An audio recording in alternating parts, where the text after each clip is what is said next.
Good day everyone, I'm Julvin Raricus from grade 12 Trino, and ito yung review ko sa binili ko na mugs for my Sniper 150 or yung sa motor ko. Then ito yung itsura niya. Ayan.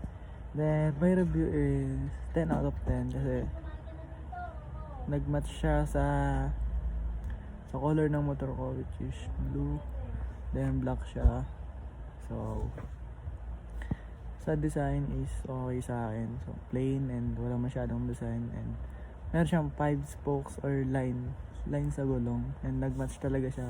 So ang ganda tignan ng motor ko, and payat yung gulong payat, so bagay talaga since malapad yung motor ko.